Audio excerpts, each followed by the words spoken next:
உறங்குகிற உதடுகளை பேச பண்ணுகிறது. Open heart talk. இது ஒரு தடவை பார்த்தோம். நேசம் வந்து திராட்சரசத்தை. அடுத்த ஒரு தடவை பார்த்தா நேசம் மரணத்தை பார்க்கலாம். மரணத்தோட கேரக்டர் இர்ரிவர்சிபிள், இர்ரெசிஸ்டிபிள், இன்காம்ப்ரிஹென்சிபிள். அடுத்து இன்செப்பரபிள். உள்ளே போனால் பிரிக்க முடியாது, திரும்ப வர முடியாது, அதை தடுக்க முடியாது. மரணம் வந்துச்சுன்னா அது காரணமே சொல்லாது. சில நேரம் வயசானவங்க வாழ்ந்துக்கிட்டு இருப்பாங்க, இளைஞர்கள் இறந்து போகிறார்கள், மரணம் காரணம் சொல்லாது. அன்பும் அப்படித்தான். நேசம் மரணத்தை போல் கொடியதுன்னு சொல்லலை, மரணத்தை போல் வலியதுன்னு சொன்னார். ஸோ அன்பை புரிந்து கொள்ளும்போது மூன்று விஷயங்கள். இன்றைக்கு ஒரே ஒரு விஷயத்தை ஒரு 2 நிமிஷம் நம்ம பேசி நம்ம ஒரு 5 மினிட்ஸ்க்குள்ளே முடிக்க வரும்போது, நேசம் பாதாளத்தை போல கொடியது. இதெல்லாம் பார்க்கும்போது நீங்கள் கடவுள் மேலே உங்களுக்கு ஒரு டவுட்டே வராது. நீங்கள் திரும்ப அவர்கிட்ட போகும்போது பழைய மனுஷனாக போக மாட்டீங்க. கர்த்தர் உங்களை ஆசீர்வதிப்பார். அந்த வசந்த வாசத்தை நாம் கடந்து சொல்வோம். உன்னத பாட்டு 8:6. நீர் என்னை உமது இருதயத்தின் மேல் முத்திரையை போலவும் உமது புயத்தின் மேல் முத்திரையை போலவும் வைத்துக் கொள்ளும். நேசம் மரணத்தை போல் வலிது, நேச வைராக்கியம் பாதாளத்தை போல் கொடிதா இருக்கிறது. நேச வைராக்கியம் பாதாளத்தை போல் கொடிதா இருக்கிறது. அதன் தழல் அக்கினி தழலும் அதன் ஜுவாலை கடும் ஜுவாலையுமாய் இருக்கிறது. என் அன்புக்குரியவர்களே, பாதாளம் என்கிற வார்த்தை இங்கே வந்த உடனே தழல் அக்கினி என்கிற வார்த்தை வருகிறது. ஏனென்றால் பாதாளத்தோடு சம்பந்தப்பட்ட வார்த்தை.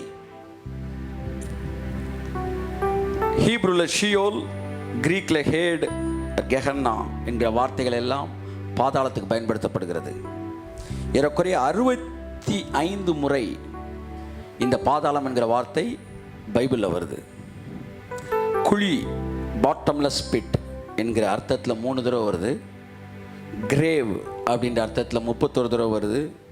ஹெல் அப்படின்ற அர்த்தத்தில் 31 தடவை வருது. ஹேடு, லேக் ஆஃப் ஃபயர் என்கிற அர்த்தத்தில் 11 தடவை வருது. பாதாளம்ன்றதுக்கு நிறைய அர்த்தம் இருக்குது. குழி, அக்கினி கடல், அப்புறம் வந்து கல்லறை என்ற பல அர்த்தங்கள் வருகிறது. ஏறக்குறைய 65 தடவை வருது.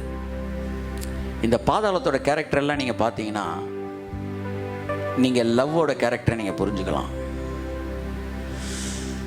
பாதாளம் வந்து நமக்கு தெரிஞ்ச மாதிரி போகலாம், திரும்ப என்ன செய்ய முடியாது, வர முடியாது. அந்த மாதிரி தான் லவ் கூட. ஒருத்தர் ரட்சிக்கப்படலாம், திரும்ப பின்மாறவே முடியாது.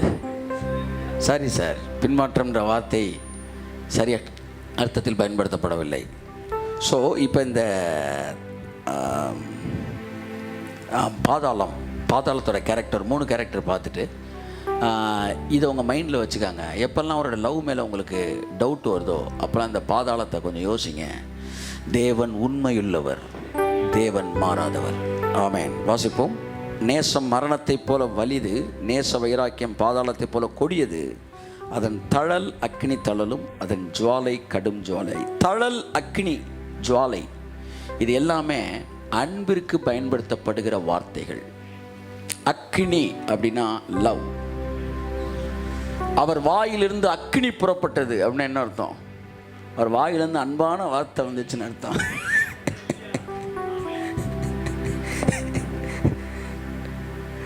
மெழுகு அக்கினிக்கு முன்பாய் உருகுவது போல அவர் வந்து நின்னும் போது அவர் பிரசன்னத்தில் எல்லாம் உருகும்னா என்ன அர்த்தம்? லவ். அப்படி நின்ன உடனே ஒரு எடுத்துக்காட்டு சொல்லவா? ஏசுனார் உட்கார்ந்து போது திடீர்னு ஒரு பாவியான ஸ்திரீ வந்து அப்படியே அழுகிறா பாருங்க. அழுகிறா, உருகுது மெழுகு. அழுது காலை கழுவி, கண்ணீரிலே கழுவி தன் கூந்தலால துடைக்கிறா. அப்ப அவளை உருக்குனது எது? இயேசு சொல்லுகிறார், எவனுக்கு அதிகம் மன்னிக்கப்பட்டதோ அவன் அதிகமாய் அன்பு கூறுவான். அவற்றை இருக்க லவ் பிரசன்ஸ் உங்களை அப்படியே மெல்ட் ஆகிக்கிறோம்.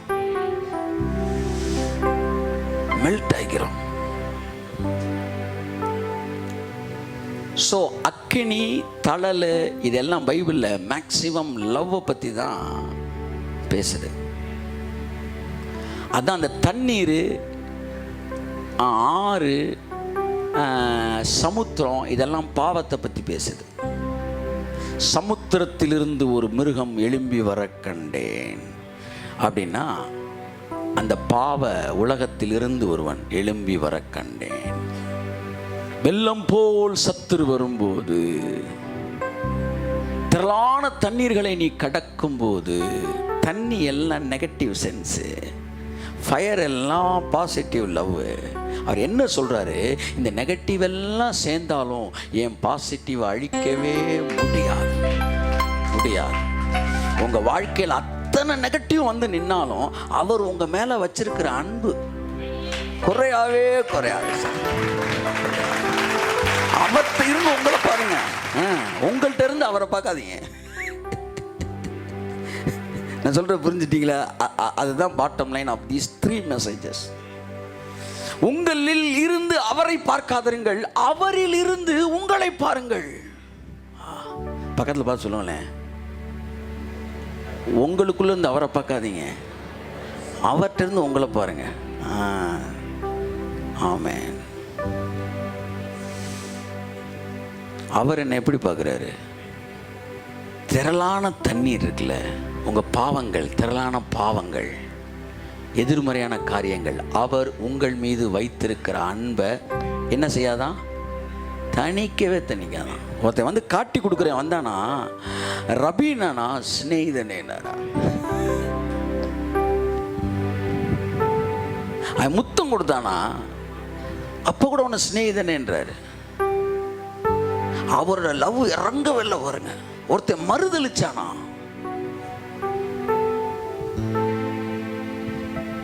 அவனை பார்த்து சொன்னாரு, என் நாடுகளை மேய்ப்பாயாக.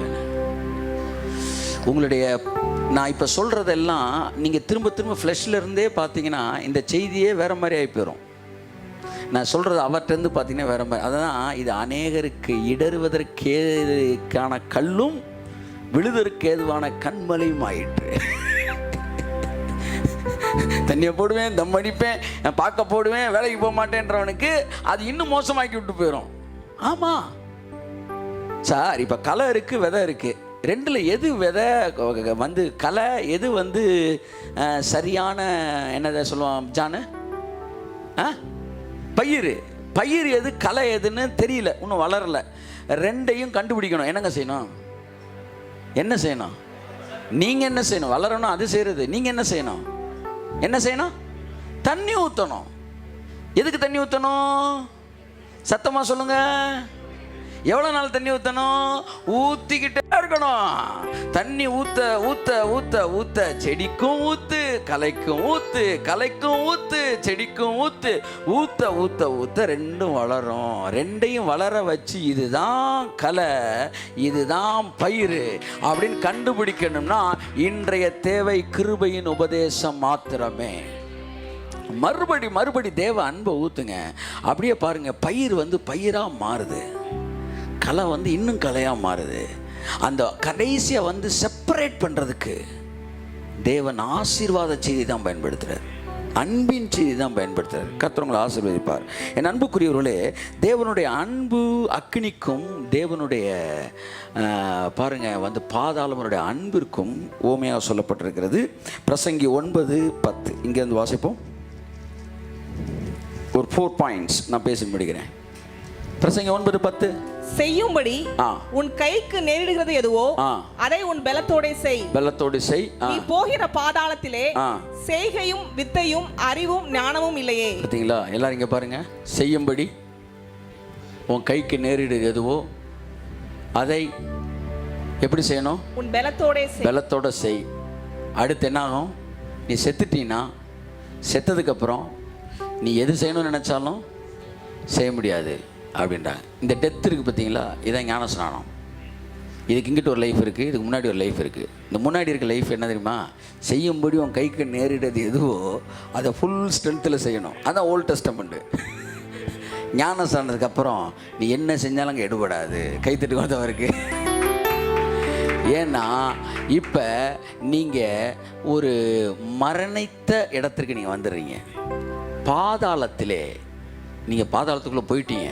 போனதுக்கப்புறம் ஐயா நான் திருந்தி வாழ்கிறேன், ஐயா பாருங்கள் நான் முழங்கால் போட்டு ஜெபிக்கிறேன், ஐயா அப்படி இப்படின்னா, சாரி சார், ஜட்ஜ்மெண்ட்டு முடிஞ்சு போச்சு. நீங்கள் பாதாளத்துக்குள்ளே வந்துட்டீங்க. நீங்கள் என்ன செஞ்சாலும் அதை வச்சு இனி ஒன்றும் செய்ய முடியாது. ஏன்னா ஏற்கனவே எடுக்கப்பட்ட முடிவுக்குள் வந்து விட்டீர்கள். தேவனுடைய அன்பு அப்படித்தான். அது ஒரு ஜட்ஜ்மெண்ட்டுக்குள்ளே நீங்கள் வந்துட்டீங்க. அது வந்து முடிவு எடுத்துட்டாரு, உங்களை நேசிக்கணும்னு முடிவு எடுத்துட்டாரு, பரலோகத்துக்குன்னு முடிவு எடுத்துட்டாரு, ஜட்ஜ்மெண்ட் முடித்து உங்களை நேசிக்கிறாரு. நீங்கள் இப்போ பாதாளத்துக்குள்ளே வந்த மாதிரி லவ்வுக்குள்ளே வந்துட்டீங்க. இனிமேல் உங்களுடைய செயல்களின் அடிப்படையில் அல்ல, அவருடைய அன்பின் அடிப்படையில் மாத்திரம்தான் நீங்கள் ஆசீர்வதிக்கப்படுகிறீர்கள். அன்பின் எல்லாமே அதன் அடிப்படையில். நான் சமீபத்தில் வந்து இந்த நம்ம செய்கிறதுனால தான் இதெல்லாம் நினச்சிக்கிட்டு இருந்தோம் பார்த்தீங்களா சில விஷயங்களை. அது நிப்பாட்டின பிறகு நடந்துக்கிட்டே இருக்குது. அப்படி தான் தெரியுது நம்ம செஞ்சு நடக்கலடான்னு. இந்த ஒரு படத்தில் ஒரு உச்சகட்டம்னு ஒரு படத்தில் வந்து என்ன செய்வார், மென்டலுக்கு ஒருத்தன் சைக்கிள் ஓட்டிகிட்டு இருக்கிற மாதிரி ஒருத்தன் ஸ்டாண்டப் போட்டு ஓட்டிக்கிட்டே இருப்பேன். ஒவ்வொருத்தரும் ஒன்று பண்ணிட்டு இருப்பேன். அப்போ ஒருத்தன் ஒரு மரத்தை அப்படியே பிடிச்சி ரொம்ப நேரம் அப்படியே விழுந்துடக்கூடாது. கடவுள் எனக்கு அந்த சீனை காட்டினார். அவன் என்ன நினச்சிக்கிட்டு இருக்கிறான், இந்த மரம் நம்ம தாங்கி பிடிக்கிறதுனால தான் நின்றுக்கிட்டு இருக்கு, 5 மணி ஜபத்தில் தான் ஓடிட்டு இருக்கு. இப்படி தாங்க ஒரு 17 வருஷமா நின்றுக்கிட்டு இருந்தேன் நான். அது வேற ஒரு மேட்டர்ல நின்றுக்கிட்டு இருக்கு. கையை தட்டு, மரம் அது வேர்ல நிக்குது. நான் என்ன நினைச்சிட்டு இருக்கிறேன், நம்ம தாங்கி பிடிக்கிறதுல நிக்குது. நிறைய பேர் நினைச்சிட்டீங்க காலையில ஜெபிச்சனாலதான் கர்த்தரன் ஆசை. இல்ல, அது ஏற்கனவே திட்டமிட்ட ஒன்று, அது தானாக நின்று கொண்டிருக்கிறது. என் அன்புக்குரியவர்களே, நம் செய்கையும் வித்தையும் கிடையாது. When you are under love, there is no any value to your what's that, உங்க ஆக்ஷன்ஸு, உங்கள் சாக்ரிஃபைஸு இதன் அடிப்படையில் அல்ல. when you are under God's love. ஆமென் சொல்லுவோம். ஆமென், ஆமென். நீங்கள் உங்களை ப்ரூவ் பண்ணணும்னு நினச்சாலும் அது தட் இஸ் இன்வேலிட். பாதாளத்துக்குள்ளே போயிட்டு ஒருத்தன் வந்து, சார் நான் வந்து பாதாளத்தில் ஒருத்தன் பிரசங்கம் பண்ணிகிட்டு இருக்கிறேன், ஒருத்தன் வந்து ஜோம் பண்ணிகிட்டு இருக்கேன், ஒரு அம்மா வந்து இப்படி நிறைய விஷயங்கள் நடந்துக்கிட்டு இருக்குன்னு சொல்கிறாங்க. வந்து அந்த ஒரு அம்மா அந்த ஒரு புக்கு ஒன்று எழுதுனதில் எதுக்குமே வேலை கிடையாது.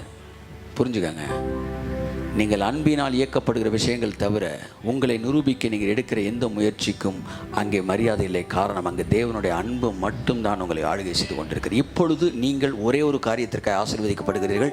தேவன் உங்களை நேசிக்கிறார் என்பதின் அடிப்படையில் நீங்கள் ஆசீர்வதிக்கப்படுகிறீர்கள். நீங்கள் நல்லவர்கள் என்பதனால் நீங்கள் ஆசீர்வதிக்கப்படவில்லை. தேவன் நல்லவர் என்பதனால் நீங்கள் ஆசீர்வதிக்கப்படுகிறீர்கள். நீங்கள் நல்லவர் என்பதனால் உங்களுக்கு ஒன்று கொடுக்கப்படவில்லை. தேவன் நல்லவர் என்பதனால் உங்களுக்கு ஒன்று கொடுக்கப்படுகிறது.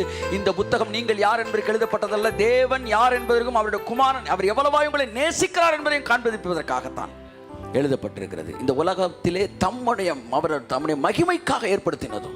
என் அன்புக்குரியவர்களே, அவர் யார் என்பது குறித்து தான் என்னுடைய சிந்தை இருக்க வேண்டும். கர்த்தர் நல்லவர். ரெண்டாவது ஒரு விஷயத்தை வாசிப்போம் என் அன்புக்குரியவர்களே. ஆபகுக் 2:5. இன்னொரு சங்கீதம் 49:14. ரெண்டாவது ஒருத்தர், அவன் மதுபானத்தினால் அக்கிரமம் செய்து. ஆபகுக் 2:5. ஓகே. அவன் மதுபானத்தினால் அக்கிரமம் செய்து சீக்கிரம் அகங்காரியாகி வீட்டிலே தரியாமல் அவன் தன் ஆத்துமாவை பாதாளத்தைப் போல விரிவாக்கி ஆத்துமாவை பாதாளத்தைப் போல விரிவாக்கி. பாதாளத்துக்கு ஒரு பெரிய ஒரு கேரக்டர் இருக்கு, அதை தன்னை எக்ஸ்பேண்ட் பண்ணிக்கிட்டே இருக்கும். கொஞ்சம் யோசித்து பாருங்க. ஆதாம் குரூப் முதல் செத்தவன ஒருத்தன் பாதாளத்துக்குள்ளே போயிருக்கான். என் கணக்குப்படி வந்து இயேசு கிறிஸ்து ரத்தம் சிந்தருக்கு முன்னாடி. அப்போ வந்து சிங்கிள் ரூம் வந்து முதல் உள்ள என்ட்ரி ஆயிருப்பான். ஓப்பனிங் செரிமனியாக என்ன பண்ணியிருப்பாங்க. அடுத்து வர எத்தனை ஜென்ரேஷன் போயிட்டான். இந்த பாதாளம் என்ன செய்யுது சொல்லுங்க? வாங்கடா அப்படியே எக்ஸ்பேண்ட் பண்ணிக்கிட்டே இருக்கு. என்ன சொல்ல வந்த, லவ்வுக்கு ஒரு கேரக்டர் இருக்கு. என்னன்னா, நீங்க எப்படிலாம் மாறுறீங்களோ அதுக்கேற்ற மாதிரி அப்படியே எக்ஸ்பேண்ட் பண்ணிக்கிட்டே இருக்கும். லவ்வுக்கு வந்து இந்த ரூட்டு இதெல்லாம் இருக்காது. அது உங்களுக்கு ஏற்றார் போல தன்னை மாற்றிக்கொண்டே இருக்கும், விரிவாக்கும், எக்ஸ்பேண்ட் பண்ணிக்கிறோம். 3 விஷயங்கள் எனக்கு தெரிஞ்சு பைபிளில் அதாவது பவுண்ட்லெஸ்ஸாக எக்ஸ்பேண்ட் பண்ணுமா. ஒன்று லவ், இன்னொன்று சோல். உங்கள் சோல் இருக்கு பார்த்தீங்களா, அது பவுண்ட்லெஸ் எக்ஸ்பேண்ட் ஆகும். எவ்வளோ வேணாலும் எக்ஸ்பேண்ட் ஆகும் உங்கள் சோல். தேவனுடைய படைப்புல மிகப்பெரிய படைப்பு ஒன்று உங்கள் ஆத்துமா. அந்த சோல் வந்து அன்லிமிட்டட் எக்ஸ்பேண்ட் ஆகிட்டே இருக்கும்.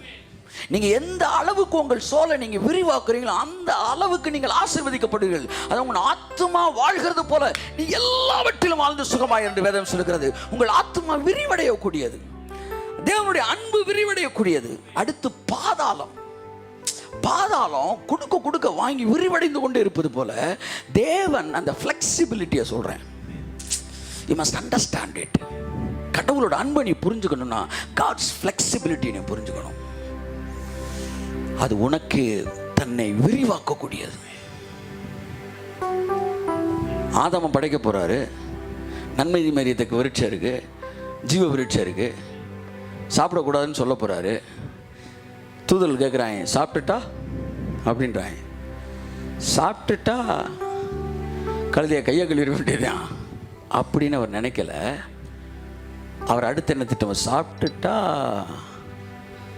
திரும்ப நான் போகிறேன்.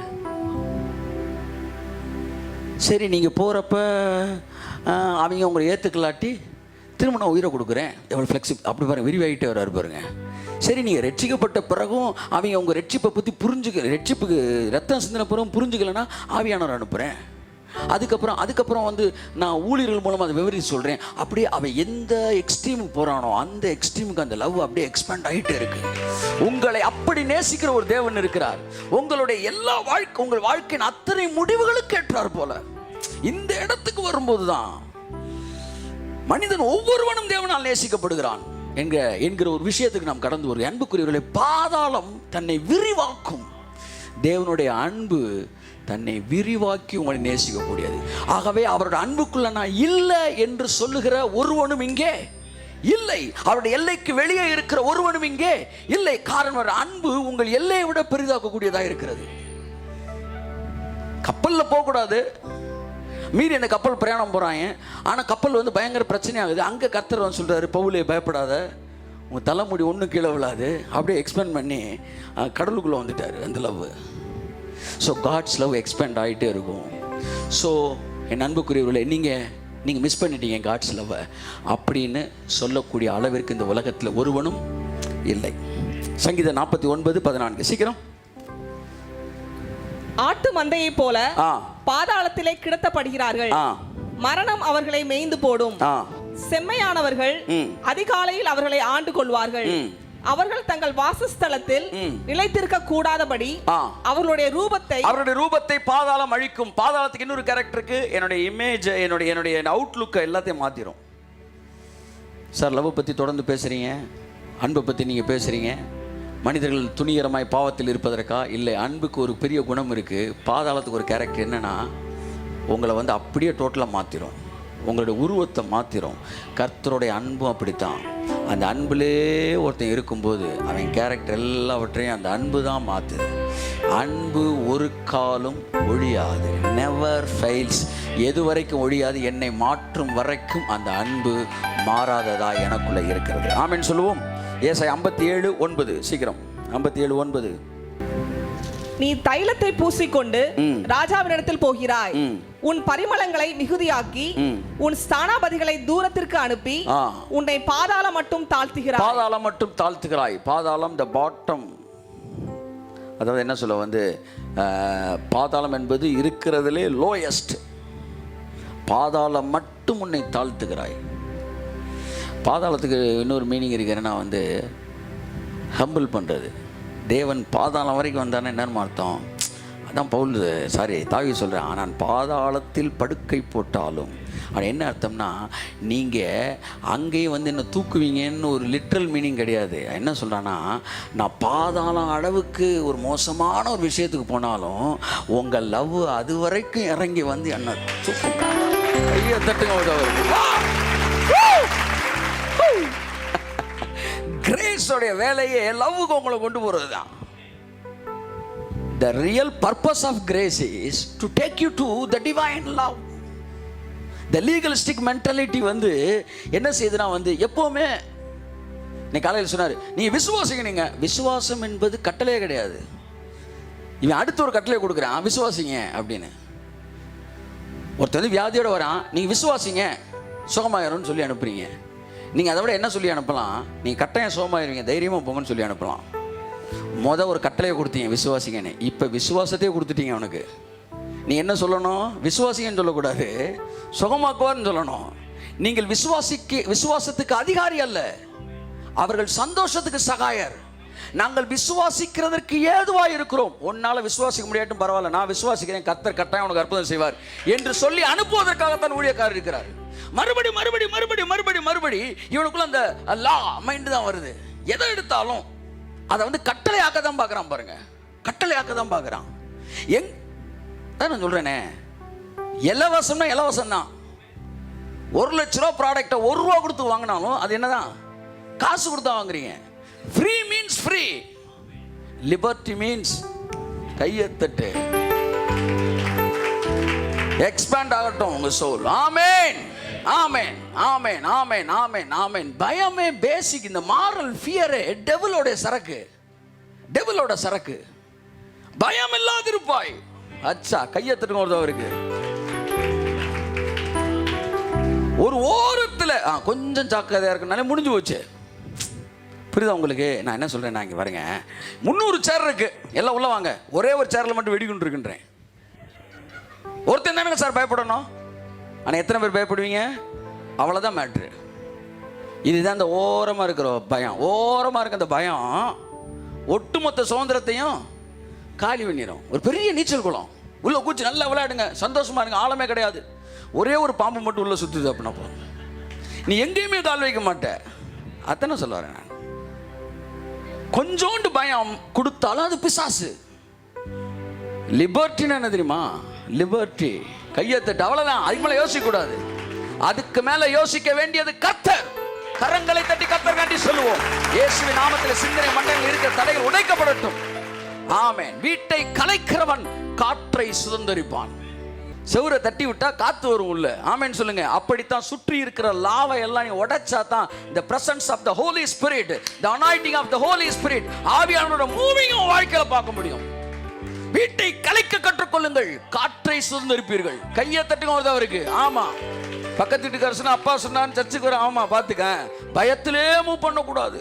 பிசாசு தன்னுடைய ராஜ்யத்தை பயத்திலே தான் மூவ் பண்றான். அவன் அத்தனை பேரையும் மிரட்டி தான் வேலை வாங்குறான். பாவம்.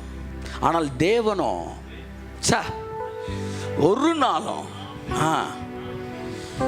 ஒரு நாளும் அவர் மிரட்டிய வேலை வாங்குற கிடையாது சார். அவர் ராஜ்யம் அன்பின் ராஜ்யம். என் உருவத்தை மாத்திரது, ரூபத்தை மாற்றும். அடுத்த வாசிங்க, யோபு 11:8. சீக்கிரம். அது வான பரியந்தம் உயர்ந்தது. இதுல வந்து பாதாளம் மட்டும் தாழ்த்தும். அதாவது காட்ஸ் கேரக்டர், அதாவது லவ் வந்து பாதாளம் வரைக்கும் இறங்குமா. பாவத்தை பார்க்காத சுத்த கண்ணர், நல்லா கவனிங்க, பாவமாவே மாறினாரு. Can you believe it? இன்னைக்கு நீ நம்புவ, என்ன செஞ்சு முடிச்சிட்டார்ல. ஆனா பழைய ஏற்பாட்டுல 4000 வருஷம் இருந்தார்ல, அவனால அதை நம்பவே முடியாது. ஏன்னா பாவத்தை பார்க்காத சுத்த கண்ணர், அவரே பாவமாவாரா? நம்பர் 1. நம்பர் 2, மரணத்தை ருசியை பார்க்காதவர் உனக்கா எனக்கா மரணத்தை ருசி பார்த்தாராம். எவ்வளவு இறங்கி இருக்காரு பாருங்க. என்னால அவருக்கு 2-3 ஹெல்ப் நடந்துச்சு. ஒன்னு, பாதாளம் எப்படின்னு வந்து பார்த்துட்டு போயிட்டாரு. 2வது, மரணம் என்னன்னு ருசி பார்த்துட்டாரு. 3வது, பாவம் செஞ்சா என்ன ஃபீல் வருதோ அந்த ஒரு ஃபீல் மட்டும் அவருக்கு இல்லாம இருந்துச்சு. ஆம்னிசியன்ட் அவரு. ஆனா என் மூலமா அதுவும் அவருக்கு பரவாயில்ல, ஒன்றை வச்சு ஒன்று தெரிஞ்சுக்கிட்டேட்டாரு. அவ்வளோ பெரிய தேவன். அதுதான் ஒருவரும் சேரக்கூடாத ஒளியில் இருக்கிறவர் பாவிகள் மத்தியில் வாசமாய் செய்கிறார். மனுஷன் மத்தியில் வாசம் செய்தார். பாவிகளின் சிநேகிதர் பரிசையினால் அதை புரிஞ்சுக்கவே முடியல. அறிவுக்கு எட்டாத அந்த அன்பு நம்மை நிரப்பட்ட இயேசு நாமத்தில். ஆமென், ஆமென். பாவம் மன்னிக்கப்பட்டவர்களாய் அவர்களை கட்டி அணைப்பது நல்லது. ஒரே பலியினாலே பரிசுத்தமாக்கப்பட்டது நல்லது. ஆனால் பாவி என்கிற உணர்வு இருக்கும் போதே தகப்பன் பிள்ளை என்கிற உணர்வு உங்களுக்கு இருக்குமானால் அதை விட மேலான ஒரு இடத்திற்கு நீங்கள் வந்திருக்கிறீர்கள் நான் சொல்லுகிறேன். இந்த ரிலேஷன்ஷிப் தாங்க உங்களை அந்த ஆக்டிவிட்டிஸ் பாண்டேஜ்ல இருந்து டெலிவர் பண்ணும். அதுதான் டெலிவர் பண்ணும். நீங்க பாவி என்கிற உணர்வு அல்ல. 11:8 என்ன சொல்லுது? அது வான பரியந்தம் உயர்ந்தது, உம்மால் என்ன ஆகும்? யோபு 14:13 வாசிங்க, அதன் முடிச்சிரும். 14:13, 14:13. நீர் என்னை பாதாளத்தில் ஒளித்து உமது கோபம் தீரும் மட்டும் என்னை மறைத்து, ஓகே, என்னை திரும்ப நினைக்கும்படிக்கு. ஒளித்து மறைத்து. பாதாளம் என்பது it's a place of hiding. அங்க ஒருத்தன் உள்ள போயிட்டானா அவன் யாருமே பார்க்க முடியாது. அது ஒளிக்கிற இடம், அது மறைக்கிற இடம். தேவன் என் எதிரிகளுக்கு, தேவன் பிசாசுக்கு, தேவன் செய்வினைக்கு, தேவன் எதிரிகளின் திட்டத்திற்கு, மட்டமான எதிர்ப்புகளுக்கு, எல்லாவற்றுக்கும் அவர் என்னை தமது அன்பினால் மறைக்கிறார். தேவனுடைய அன்பு பாதாளம் மறைக்கிற மாதிரி, பாதாளத்துக்குள்ளே போனால் எவனுக்குமே கண்ணே தெரியாதான். அந்த மாதிரி நீங்கள் ஒரு அன்பில் மறைக்கப்பட்டிருக்கிறீங்க. இத்தனை வருஷ காலமாக காட்ஸ் லவ் உங்களை ஹைட் பண்ணுது. ஹல்லேலூயா. எத்தனை பேர் நம்புறீங்க? கேடு வரும் நாளில் கூடார மறைவில் ஒளித்து வைத்திடுவார். ஆமென். அவருடைய அன்பு உங்களை மறைச்சிருக்கு. உங்களுடைய மறைவு உங்கள் நீதி அல்ல, அவருடைய லவ். என் அன்புக்குரியவர்களே, தேவனுடைய அன்பு பாதாளம் போன்றது. அது உங்கள் உருவத்தை மாற்றும். அந்த லவ் என்றென்றைக்கு இருக்கும். அது எக்ஸ்பேண்ட் ஆகும், அது ஃப்ளெக்சிபிள் ஆகும். அது அதற்கு பாட்டமே கிடையாதான். அதுக்கு ஒரு மீனிங் என்னன்னா, பாட்டம்லெஸ் பிட். எது வரைக்கும் சார் நேசிப்பீங்க அப்படின்னு கேட்டால் தெரில பண்ணுவார்.